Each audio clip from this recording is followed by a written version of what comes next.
Jafri's quest. What is the purpose of life? What is the truth? What is philosophy? Is there a God? How should we live? What comes after death? Let's join Jafri in his quest.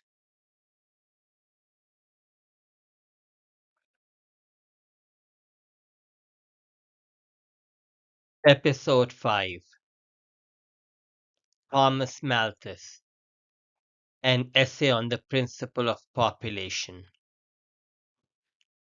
Malthus wrote his famous book, An Essay on the Principle of Population, in the year 1798 AD. This is a period just after the French Revolution, and the scholars of that era, like Adam Smith, Godwin, and Hume, greatly projected optimism regarding the prospects of human race and the perfectibility of man and society. Malthus, though, was less optimistic and challenged the idea of his time.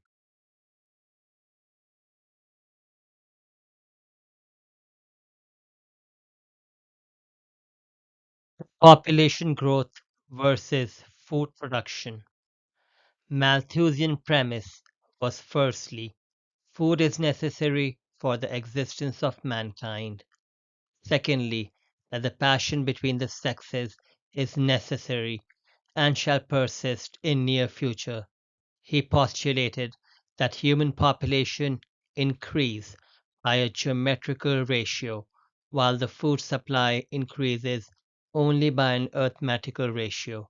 This creates a huge imbalance between these two powers, which is ultimately restored through natural checks on population, such as misery and vice.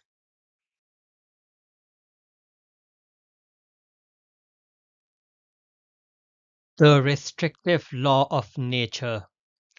Malthus cites the example of plants and animals whose numbers are kept in check by the restrictive law of nature. Similarly, man cannot escape this law of nature, no matter how hard he tries.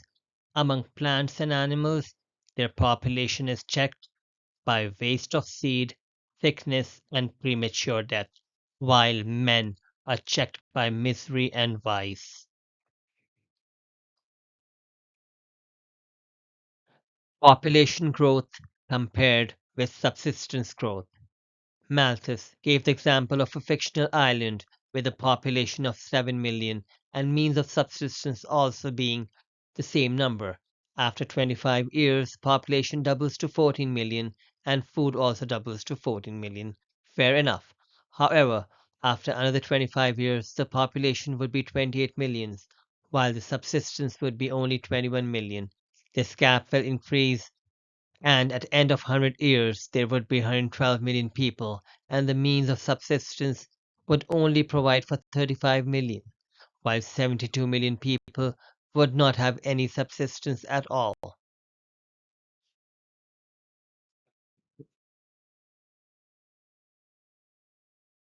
Invasion and immigration are due to scarcity of food. Malthus observed most of the invasions and immigration happened because of scarcity of food. People follow subsistence and move to productive lands, which explains why the barbarian hordes from the north invaded Italy. As per Malthus, the people who have hunting as a profession are scattered over a large area, therefore have a lower population than the people settled in urban areas.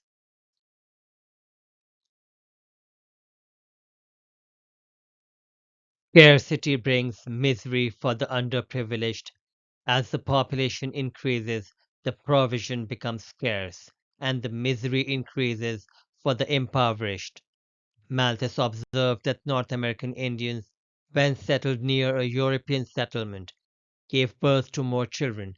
He observed among the primitive cultures there is inequality, and the weaker segments are subjected to slavery by the stronger section.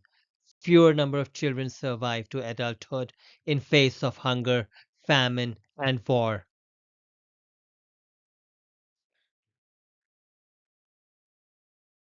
Checks to population growth, preventive checks, and the positive checks. Malthus states that there are two kinds of checks on population growth.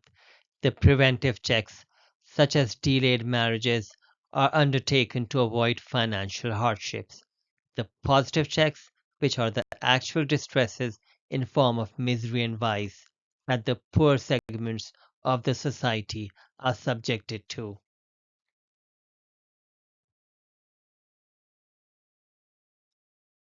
The poor tax and the positive check. Malthus believed that the poor tax imposed in England to alleviate the conditions of the poor actually made the overall condition of the poor worse. He explains this by an example. Suppose the daily allowance is increased for the poor so that they can afford more beef, but the production of beef cannot be increased unless the production of another commodity like corn is reduced. This will result in increase in the prices of beef. Therefore, the poor tax would make a broader segment worse off than before. Malthus suggested doing away with poor tax and instead suggested diverting resources from manufacturing to agriculture.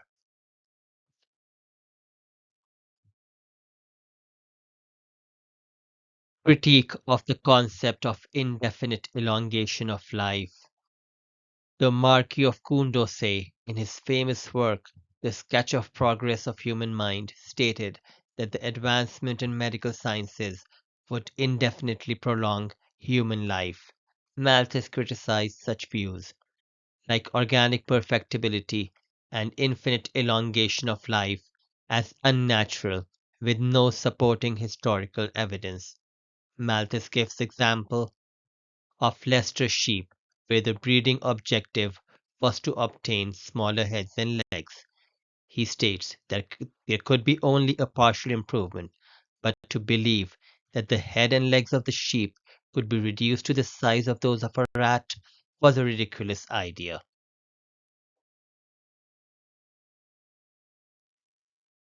Critique of Mr. Godwin's system of equality. William Godwin, in his work on political justice, believed that the humanity was perfect in sound reasoning and enlightenment could be used to overcome human vices and weaknesses. He blamed political regulations for the existing inequality in society. He emphasized the power of mind over the body, claiming that the mind may counteract bodily fatigue and potentially lead to immortality. Malthus criticized this idea as a generalization and stated that the body's impact on the mind was much greater. Malthus used an analogy of a horse that is spurred to make it run faster, but would eventually get exhausted.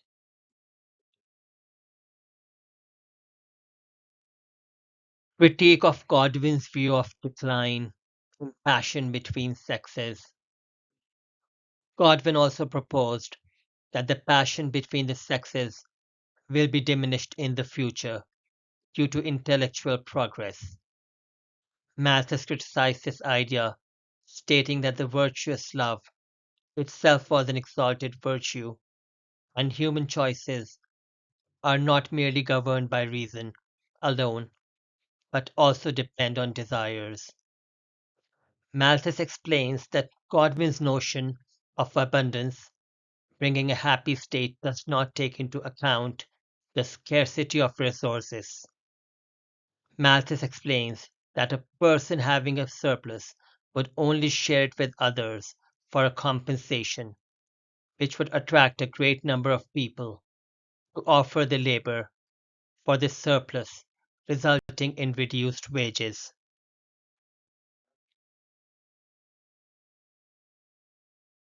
Critique of Adam Smith. Adam Smith, in his book Wealth of Nations, analyzed the causes of the wealth of the nations. He concluded that wealth makes a nation happier. Malthus disagreed with this view, stating that a nation could be wealthy without improving the lives of the poor. Malthus believed that growth in wealth through manufacturing without raising agricultural production will not benefit the poor.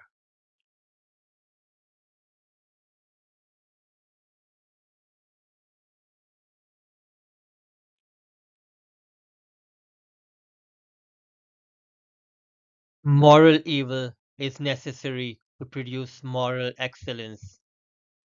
Malthus provides an alternative view to the widely popular belief in his time that the life is a trial and a school of virtue to prepare individuals for a happier state.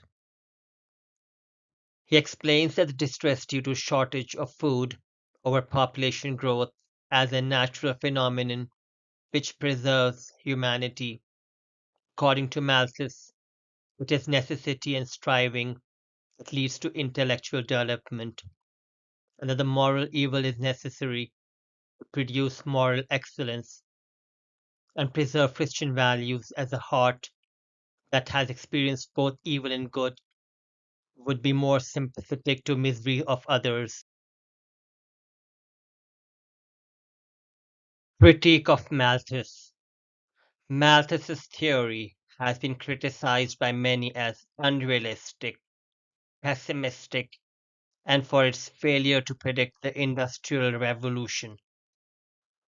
However, unchecked population growth has indeed given rise to challenges like great income disparity between the rich and the poor nations, as well as serious issues like global warming and probable future wars on depleting resources.